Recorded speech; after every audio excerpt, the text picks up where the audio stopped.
a vida. Vamos lá, agora 8h08, horário de Brasília.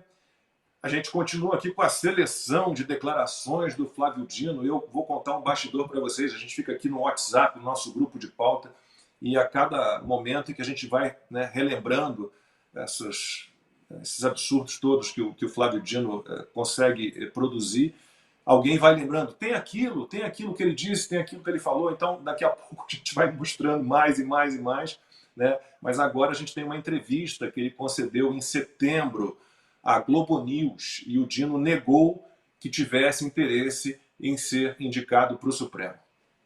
Ministro, e agora voltou essa história de que o senhor pode ir para o Supremo. Você acha que eu estou com cara de ministro do Supremo? Eu não sei, você vai me contar.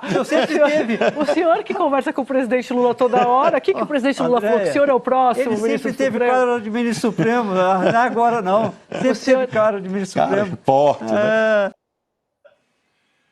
E o Flávio Dino, vejam só, né? Ele já foi um crítico do sistema eleitoral. Um ano atrás, como relator da reforma eleitoral, parecia premonição, eu dizia, acolhendo uma proposição do PDT, de que havia necessidade de aprimorar o sistema de urnas eletrônicas no Brasil. E essa eleição, a qual eu vivenciei um ano depois, quer dizer, há um ano atrás eu já pensava assim. E hoje tive a oportunidade, não gostaria de ter tido, mas tive a oportunidade de ser vítima de um processo que precisa ser aprimorado, precisa ser melhor auditado, precisa ser melhor acompanhado, que é o sistema das urnas eletrônicas. Como é que se dá a votação eletrônica? O senhor ficou em segundo lugar na eleição aqui para governador do Maranhão, por uma diferença mínima. Eu te pergunto, o senhor acredita que houve fraude? Houve várias modalidades de fraude, algumas já identificadas pela Justiça Eleitoral, pelo Ministério Público, pela imprensa, já foram anunciadas. E nós estamos, nesse momento, numa atitude de aguardar a ação dessas instituições, porque são fatos documentados, públicos e notórios, que abrangeram todo o período da propaganda eleitoral, com a distribuição de vantagens indevidas, a chamada compra de votos, meios ilícitos de propaganda, tudo isso podendo influenciar o resultado da eleição. E quando ainda era governador do Maranhão, em 2020, o Dino admitiu ser comunista. Eu sou comunista, graças a Deus. Acho que essa já é uma resposta para ti. E bem incoerente, hein, Igor? Bem incoerente. De jeito nenhum, pelo contrário. Vai no livro do Atos dos Apóstolos, capítulo 4, versículo 32, que tu vai ver lá uma descrição. Mas é um comunista de iPhone, hein? É um comunista de iPhone. Mas, claro, a tecnologia é essencial. Nós queremos que todos tenham tecnologia. Essa é a diferença. Então o senhor é contra a empresa privada, é isso? De jeito nenhum. Então o comunismo mudou. Eu não sei mais o que é comunismo. Então o comunismo é a favor da empresa privada? Só para entender. Não, a gente convive com o mercado. O Xi Jinping, que é o presidente, o primeiro-ministro da China, ele tem um texto que diz assim: o mercado é uma instituição da sociedade, não é uma instituição do capitalismo. Então, é claro que você convive Estado, empresas privadas, outras instituições humanas. E o judiciário é independente no comunismo?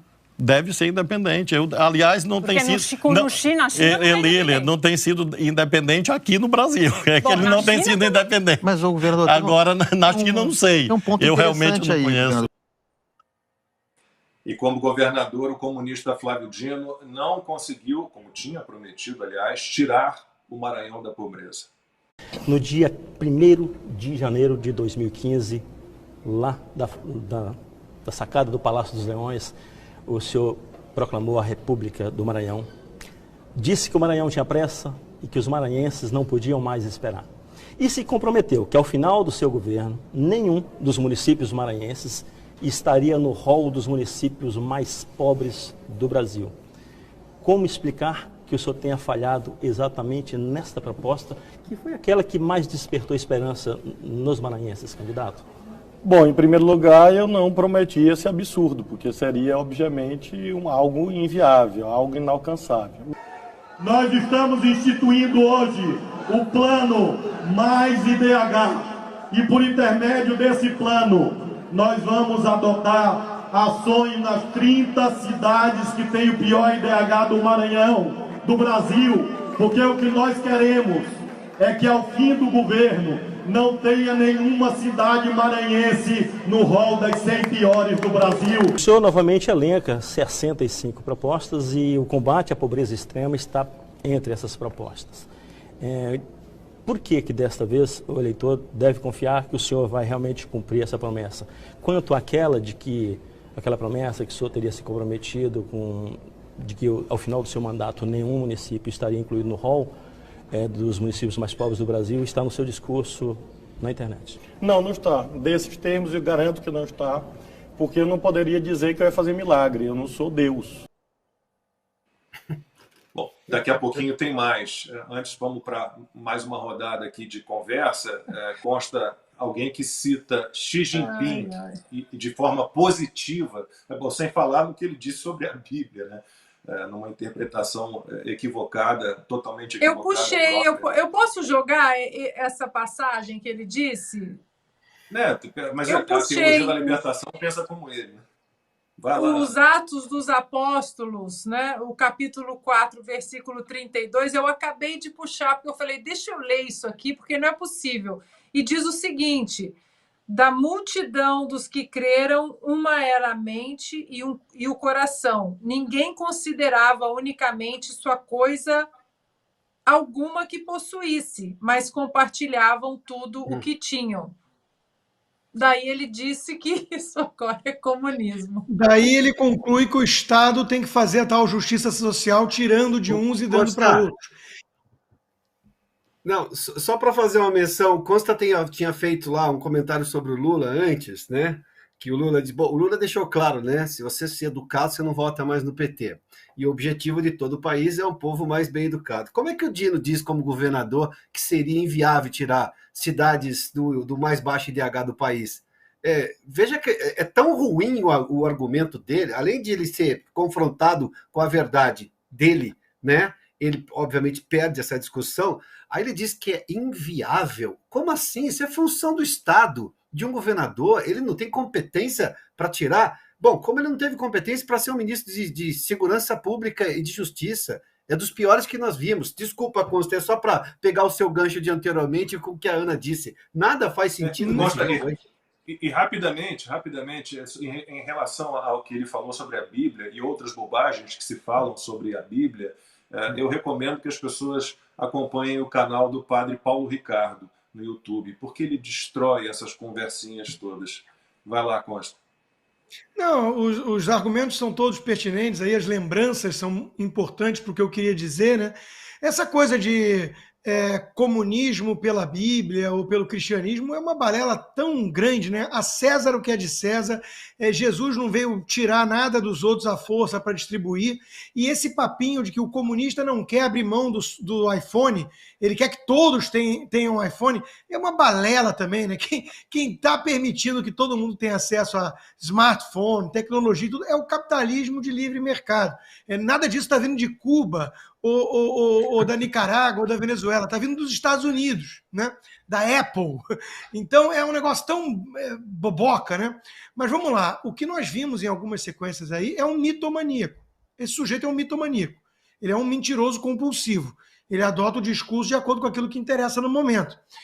Tem um livro que o Olavo já recomendou uma vez, o Olavo de Carvalho, e eu já li, um livrinho pequeno, chamado Homos Soviéticos. E aquele livrinho é mais ou menos o manual do que é ser um comunista, um soviético. É um cara que aprende a mentir pela causa, e a causa é o poder sempre. Então, o Flávio Dino está totalmente alinhado com isso. Se você quer entender essas falas desconexas, essas contradições incríveis, essas mudanças que parece uma biruta de posto, que parece uma metamorfose ambulante, você precisa entender que ele é um comunista. E o comunista mente, acima de tudo, para suas finalidades do momento. Então, veja, ele tem que acertar com o ministro Alexandre de Moraes, que diz que não existe mais comunismo. Ele diz que é comunista, e depois explica o que é comunismo na sua ótica, e agora já não é mais comunista. Ele também era um torcedor fanático que promete que uma vez que vá para o STF, se aprovado na sabatina, tira o uniforme, muda a roupa e vira um árbitro imparcial. É o único caso na história de um torcedor totalmente fanático que vai virar um juiz isento, né? Acredita quem quer. Além disso, ele precisa ficar claro para os senadores de oposição e mais neutros que ele é incompatível com uma visão de um Supremo minimamente republicano, que é o que precisamos resgatar. Isso é muito importante, por quê? Porque nós estamos vendo alguns senadores da oposição manifestando voto contra o ministro, né, em público. E a gente sabe que isso, no Brasil, que tem o foro privilegiado, esse círculo vicioso e tudo mais, é um ato que demanda alguma independência, alguma coragem, né? Então, eu acho o seguinte, tem que ficar muito claro para os senadores que todos serão cobrados. A gente sabe que o voto é secreto, mas quem não manifestar em público que vota contra, a população vai com todo o direito a assumir que votou a favor. E isso vai ser visto como traição à pátria. Repito, é um comunista mitomaníaco que quer censura, que quer avançar com a política, ainda mais o ativismo na Corte Constitucional do país. Isso é inaceitável para um país que precisa começar a frear o projeto de transformar o Brasil em Venezuela. O Lula disse certa vez que dirigia na mesma direção que o seu companheiro Hugo Chávez, mas ele dirigiu um Fusquinha e o Chávez uma Ferrari. O destino de ambos é o comunismo. É aquilo que o Foro de São Paulo foi criado em 90 com Fidel Castro e Lula para resgatar na América Latina o que se perdeu no leste europeu, logo um ano depois da queda do Muro de Berlim, tá? Isso aí não é teoria da conspiração, isso tudo é confessado, é abertamente divulgado. Pois bem, o Chávez chegou lá e o Maduro assumiu o comando da Ferrari, abandonou o ônibus que ele dirigia e hoje ele dirige lá o comunismo na Venezuela. O Lula teve uns percalços no caminho, né? Teve uns problemas, o impeachment da Dilma, ele aprendeu algumas lições com isso, ele e o Dirceu e companhia. Pois bem, o Flávio Dino é o turbo do Fusquinha Lula. Ele é exatamente aquilo que vai permitir acelerar a toda velocidade rumo ao comunismo. Os senadores que não disserem não a esse projeto, Flávio Dino não, eles serão cúmplices do projeto comunista em curso no Brasil. E o nosso chat está movimentadíssimo, porque é impressionante uma pessoa mentir. É triste uma pessoa mentir. Uma pessoa mentir em tempos de internet, de redes sociais, em que você faz uma pesquisa em segundos e está lá, né? Está muito claro ali, é uma mentira. Você está dizendo uma mentira, está aqui a prova. Então o pessoal no chat está lembrando vários casos. Bom, tem aqui a declaração, numa eleição era branco, na outra eleição o Dino virou pardo. Tem também o pessoal falando dos respiradores lá, a questão do consórcio Nordeste, respiradores superfaturados, né, que nunca foram entregues, alguns nunca foram entregues. E eu vou chamar então mais duas falinhas do Dino para a gente passar depois para a Ana e para o Piotr. Bom, uma mais recente, que o Dino disse que ministro do Supremo não tem lado político. E quem vai ao Supremo, ou pretende ir ao Supremo, evidentemente, ao vestir uma toga, deixa de ter lado político. Então, para mim, eu não olho se é governo, se é oposição, se é partido A, B ou C. Eu olho para o país, eu olho para a instituição. O ministro do Supremo não tem partido, o ministro do Supremo não tem ideologia, o ministro do Supremo não tem lado político. Então, no momento que o presidente da República faz a indicação, é evidentemente que eu mudo a roupa que eu visto.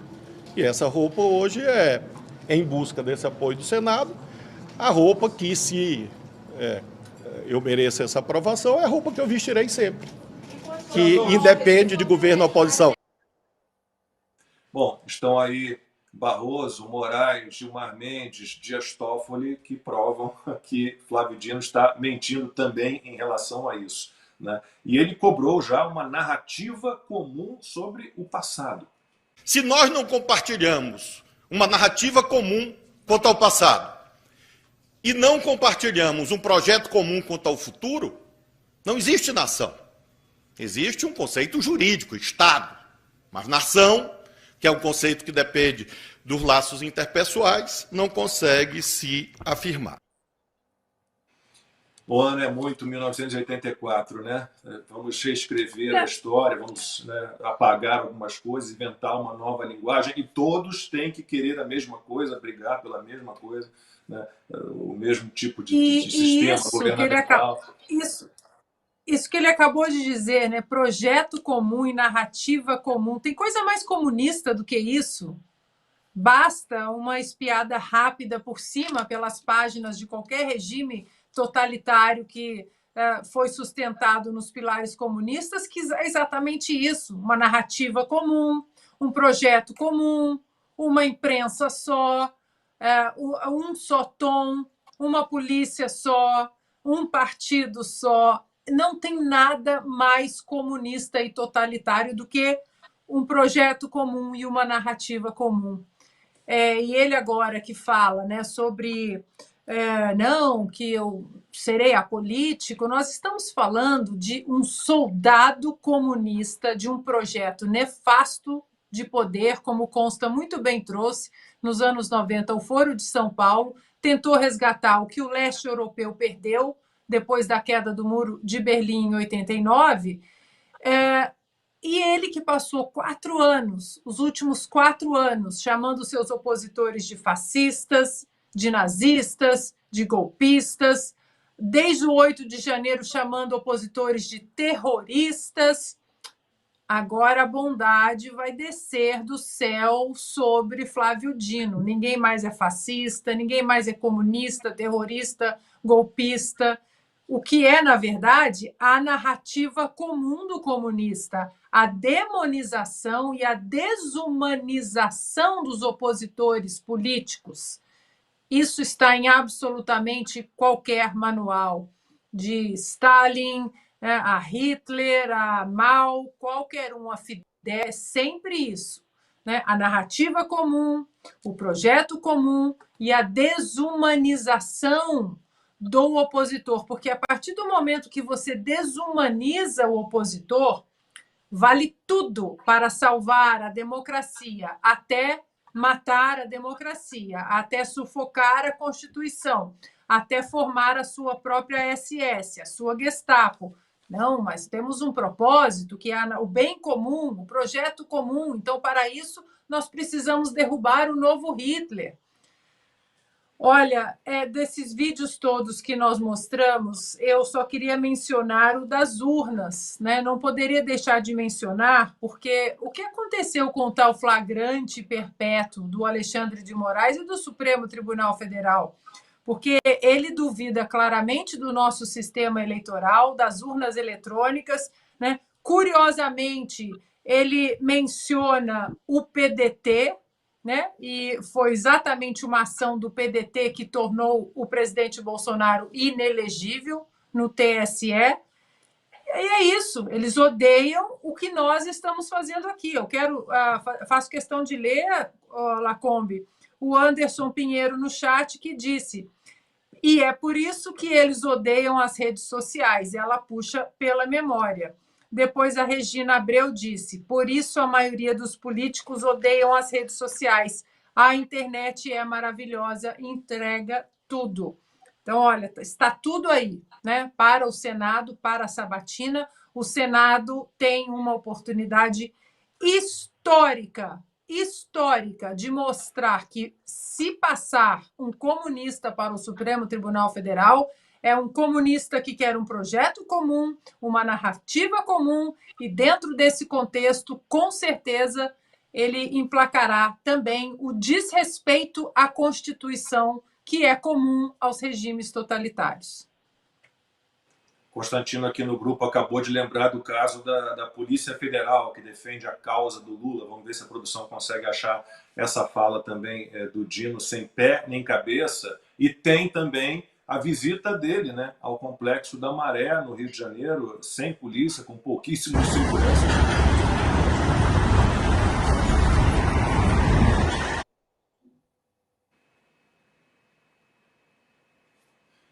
Ó, a gente está vendo aí a...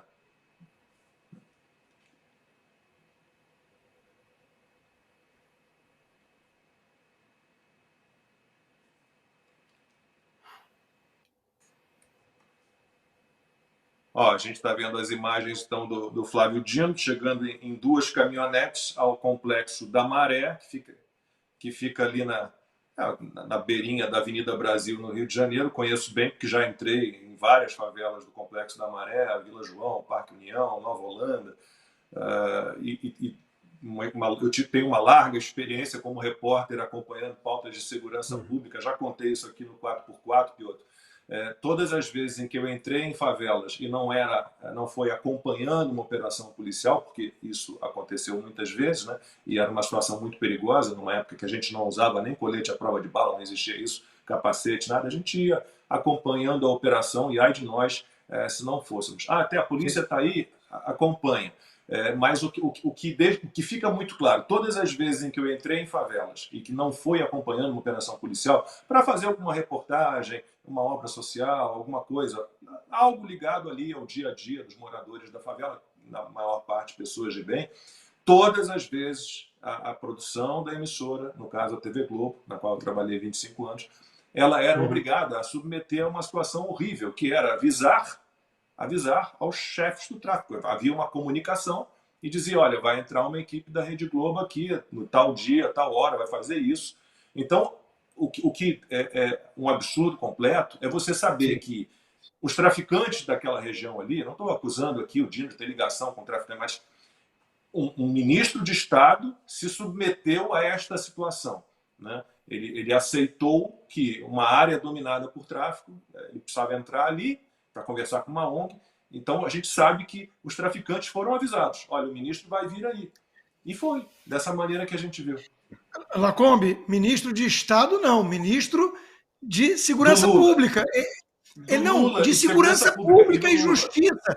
Ele tinha que ser o cara mais odiado no Brasil pelo crime organizado. Só esse o ponto. Não, só pelo que ele não fez na área de segurança pública, né, já não tem nenhuma competência para nada, né? De outro.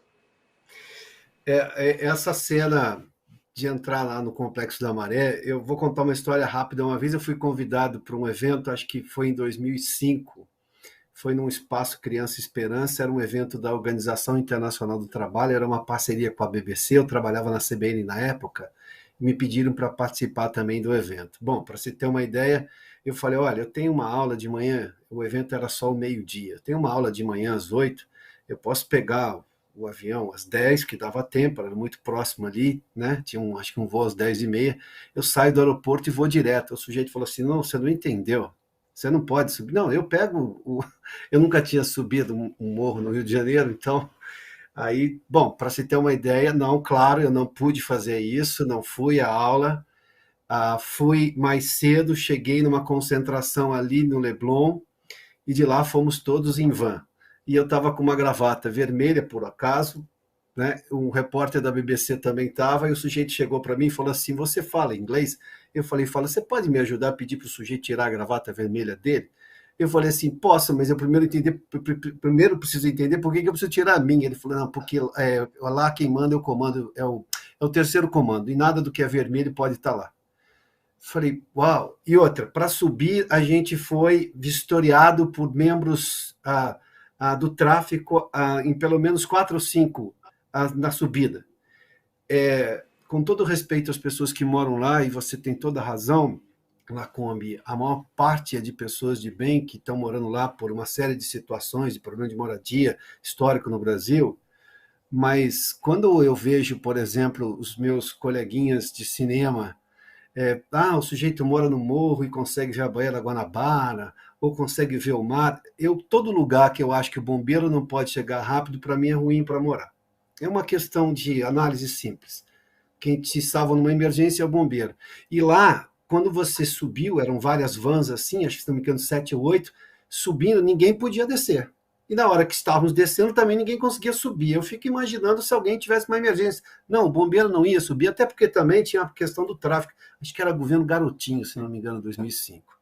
Ou seja, o que chama atenção, como é que um ministro de Estado de Justiça e Segurança Pública, como lembrou Constantino, entra num lugar que é dominado pelo crime organizado.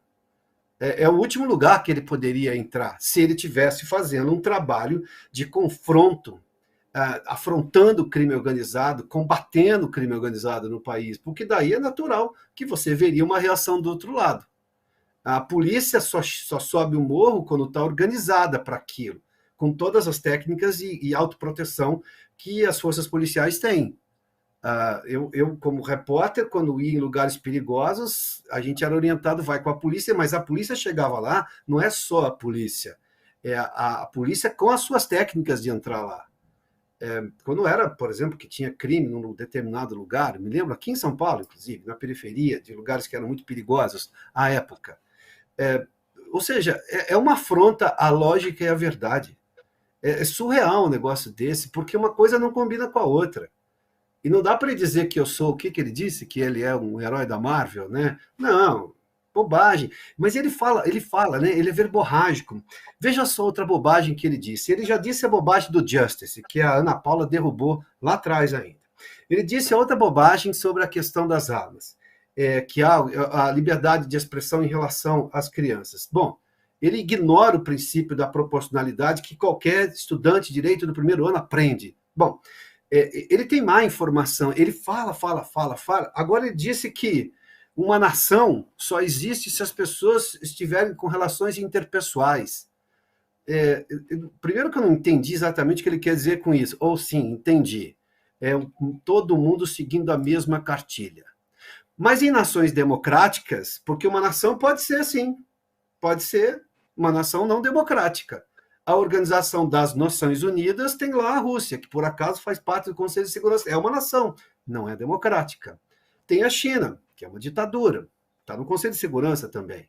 Tem Cuba, tem a Nicarágua. Bom, vários países que não são uma democracia fazem parte das Nações Unidas. Então, elas são uma nação, não são nações democráticas. Porque uma nação democrática você tem direito a questionamento, que está previsto numa Constituição igualmente democrática. Eu estou falando de um sujeito que é ministro da Justiça, com formação, um ex-juiz, inclusive, um ex-magistrado de primeira instância, acho que se não me engano, né? Que está sendo indicado para ser ministro do Supremo com esse nível de incompetências. Tudo isso afronta a lógica de reconstrução do país, de melhora do país. Afronta o básico de... Tem notório saber jurídico alguém que diz tudo isso? Que fala tanta bobagem assim? Porque são bobagens. Ele ignora que uma nação precisa... Não, tem nações democráticas, como nós somos e pretendemos continuar sendo, apesar de tudo que a gente está vendo vindo do Supremo Tribunal Federal, tirando garantias garantias constitucionais, e tem nações não democráticas. O conceito de nação dele é bem ruim, né? Ele ignora que as nações podem ser democráticas ou não. Ou seja, além de tudo que ele falou, a gente vê tantas... Bom, esse programa é feliz pela razão de mostrar tudo isso que eu suponho e espero que cada senador já tenha visto.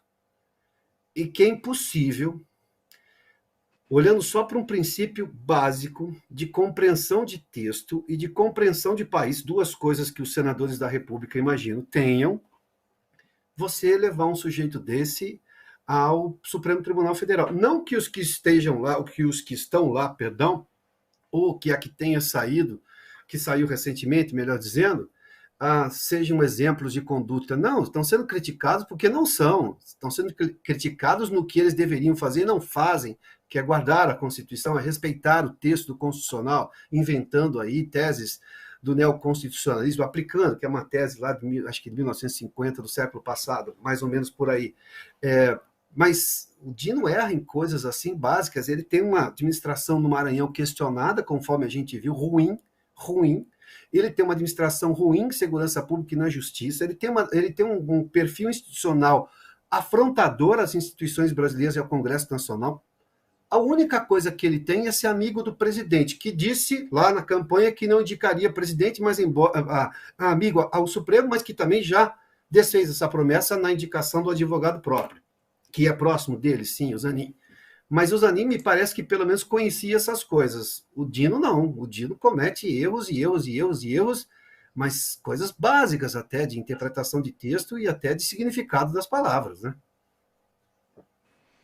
Esse caso da Maré é muito triste. Como disse, é certo que os traficantes foram informados da visita do Flávio Dino, como se tivessem dado uma permissão àquela visita, e é certo também, eu já contei aqui um caso, fui a Salvador fazer uma reportagem na favela nordeste de Amaralina, eu era apresentador de esporte espetacular, uma reportagem sobre academias de boxe na favela ali, nos barracos, nas casas ali, nas lajes, normalmente nas lajes das casas, né? E fui monitorado o tempo inteiro por traficantes, e não era de forma reservada, você não percebia, não ostensivamente. Então, certamente, Flávio Dino, a equipe dele informou aos traficantes que ele faria aquela visita, e ele, com certeza, foi monitorado ali o tempo inteiro por traficantes, né, que dominam aquela área. Então, um ministro da Segurança Pública, de Justiça e Segurança Pública, é uma situação terrível. E o Constantino tinha citado aí a fala do Dino sobre a Polícia Federal, né? Vamos ver essa fala